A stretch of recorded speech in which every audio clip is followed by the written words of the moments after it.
Good Monday morning, everybody. Welcome back for Unit 7. Was just checking the statistics from last week, and I'm a little disturbed that only 3 people watched last week's video. I make these because I have been teaching this particular course over and over again for a long time, and I know where the pitfalls are in the assignments. So that's one reason I came up with the strategy. I realize I'm preaching to the choir because if you're listening to this, you already are watching them. But if you know anybody in the class, make sure you spread the word that having these videos actually helps you do better on the material. All right, so let's take a look at Unit 7. We're second to last week, and we are focusing on bias in language for the readings this week. Bias language is something that has been around for a very long time. One of the examples that I always like to use, because you're going to be thinking of examples, and sometimes that's a little tricky to come up with. But one of the things that I am always constantly shocked by in 2023 is that I still see people writing about policemen and firemen. And I am very old now. In fact, I have a birthday this week. But I was in elementary school back in the 70s. And even back then, there was a very clear push to eliminate that kind of biased language. Mailmen, firemen, policemen, the assumption that all nurses are female, for example, that all doctors are male. And it's still happening. I'm constantly shocked when I see somebody writing about policemen do X, Y, and Z, and it's like, we haven't been supposed to be calling them that since 1973 or 4. So that's an example of bias in language. Even when it is a positive. All of the Asian students in my class are good at math. That's bias in language. Biases can be positive or negative. So you're going to be focusing on that this week and why it's dangerous. So as usual, you've got some articles to read and you've got some videos to watch. These are all very helpful. So as usual, make sure that you do those before you do anything else. We've already got a couple folks posting, so I'm hoping that you read faster than normal, because it's not even noon on Monday, and we shouldn't be that far ahead yet.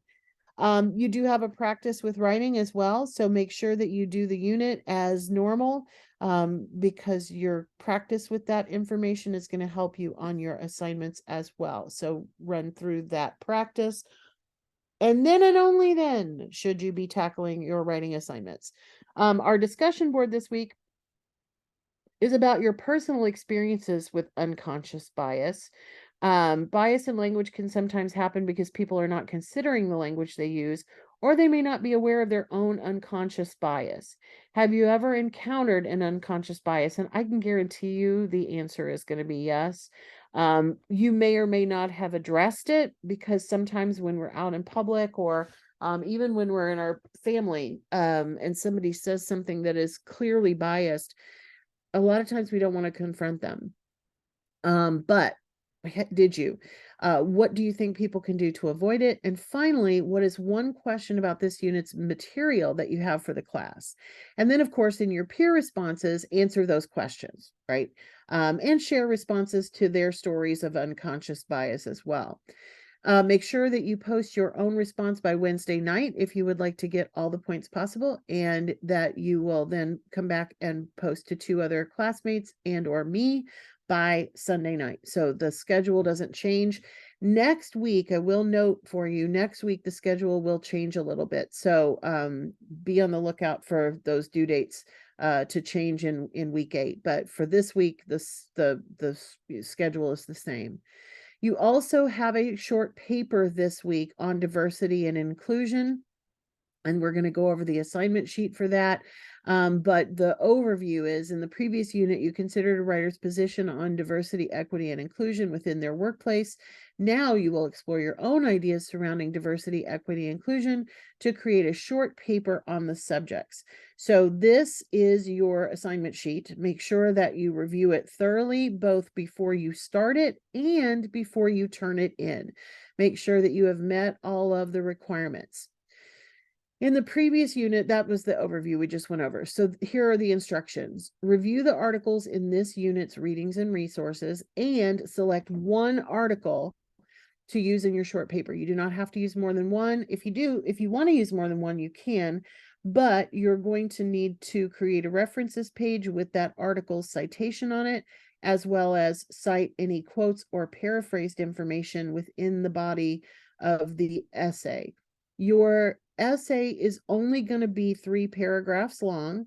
And in paragraph 1, you want to focus on each of these as they come. So in paragraph 1, begin by explaining how you define diversity, equity, and inclusion. What do these terms mean to you, and why would you consider them to be important?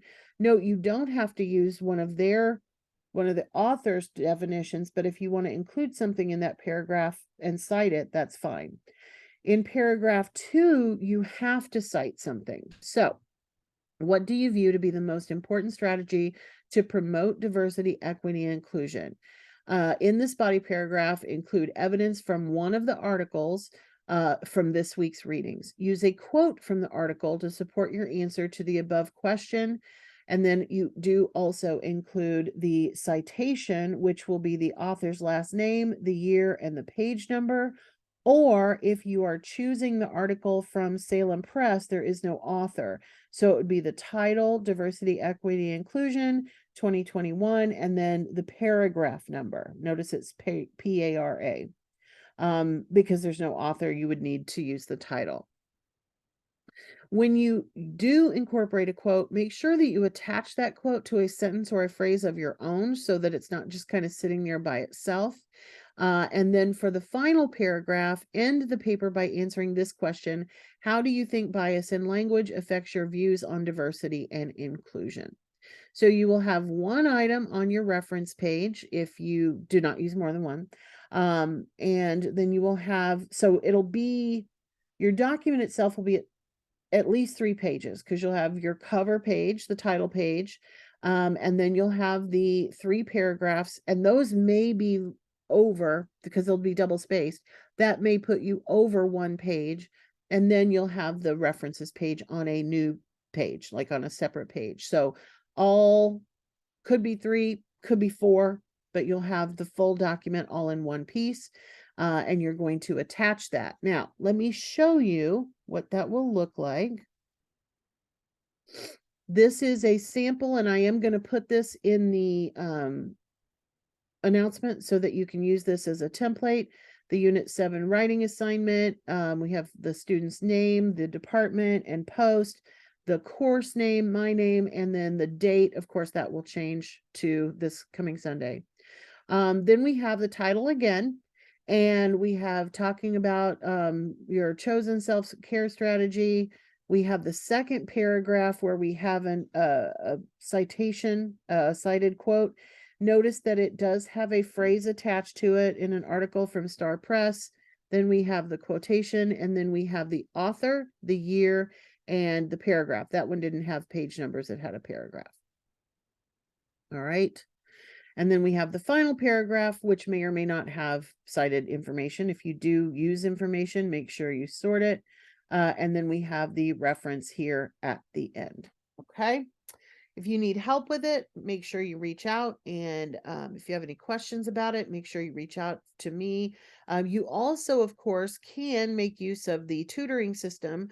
If you're not available at the times that I'm available, I'll remind you that over on the left-hand side, now I've got my stuff blocked. There we go.